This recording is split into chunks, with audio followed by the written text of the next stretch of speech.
Assalamualaikum warahmatullahi wabarakatuh. Selamat pagi teman-teman semua dimanapun teman-teman berada. Perkenalkan, nama saya Hikmah Fajriyah dengan NIM 25030101073. Kali ini saya akan mempresentasikan jawaban dari UTS ICT Literasi kelas AK102 yang diajar oleh Bapak Dr. Muhaimin Eskom Mkom.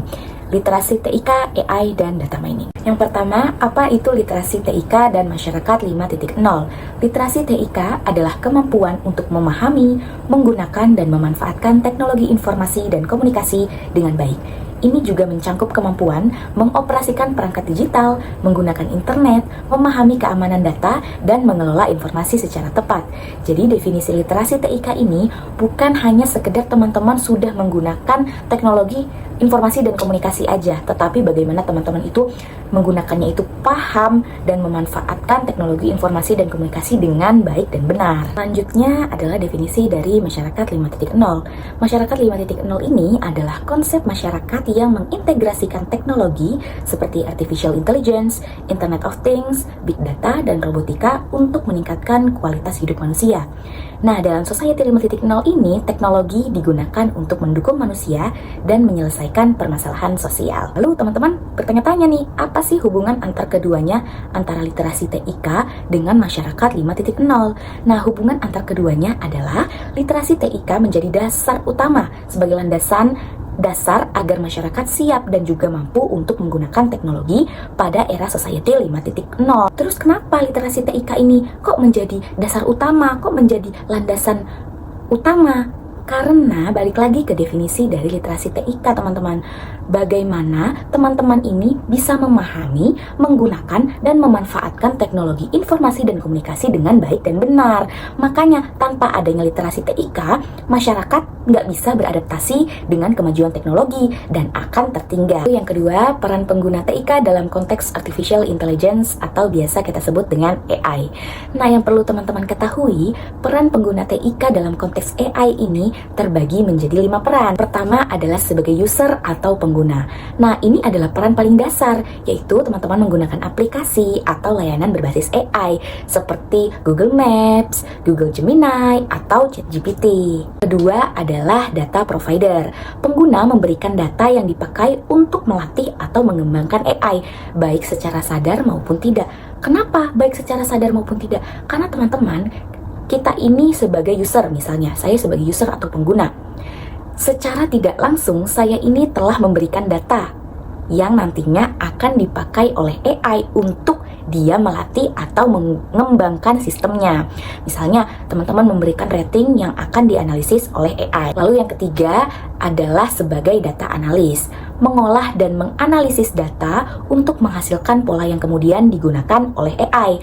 Misalnya teman-teman menganalisis data pelanggan untuk rekomendasi produk. Lalu yang keempat adalah sebagai developer atau creator.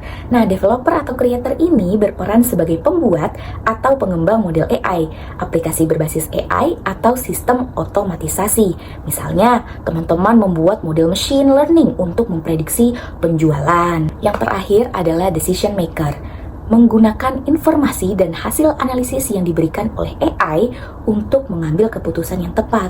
Misalnya memutuskan strategi bisnis menggunakan atau berdasarkan rekomendasi dari AI. Berperan sebagai apakah kamu dalam konteks teknologi AI? Untuk saya sendiri, saat ini saya berperan sebagai user, data provider, dan decision maker.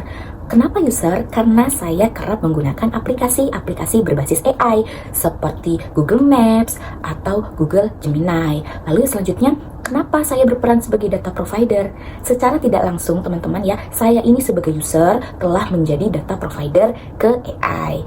Selanjutnya yaitu decision maker. Kenapa? Kok saya berperan sebagai decision maker? Karena sebagai ibu rumah tangga, saya kerap menggunakan aplikasi-aplikasi yang berbasis AI ini untuk mengambil keputusan. Misalnya, saya ini mau mengelola tabungan saya, atau saya ini mau membeli saham. Nah, kerap kali saya menggunakan rekomendasi-rekomendasi dari AI untuk mengambil keputusan. Siklus proses dari data mining. Pertama adalah business understanding.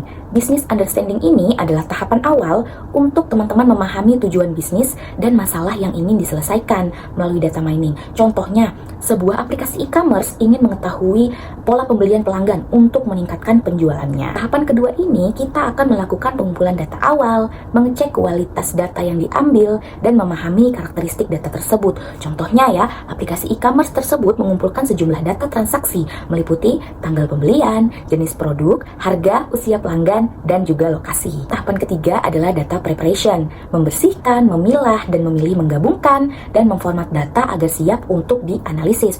Contohnya menghapus data duplikat, mengisi data yang kosong, dan menggabungkan data transaksi dengan data pelanggan. Selanjutnya adalah modeling, menerapkan metode data mining seperti clustering, classification, atau association untuk menemukan pola. Contohnya menggunakan algoritma association rule untuk mengetahui bahwa ternyata pelanggan yang membeli handphone di e-commerce seringkali membeli casing handphonenya juga. Selanjutnya akan dilakukan evaluation, melakukan penilaian apakah hasil model sesuai tujuan bisnis dan memiliki akurasi yang baik. Contohnya melakukan pengecekan apakah pola pembelian tersebut benar-benar signifikan dan dapat digunakan untuk strategi promosi. Lalu yang terakhir adalah deployment. Tahapan terakhir ini menerapkan hasil dalam bentuk rekomendasi, laporan, dashboard, atau dari sistem otomatis. Contohnya setiap toko handphone ini membuat promo bundling dengan casing HP-nya. Sekian presentasi dari saya. Terima kasih. Wassalamualaikum warahmatullahi wabarakatuh.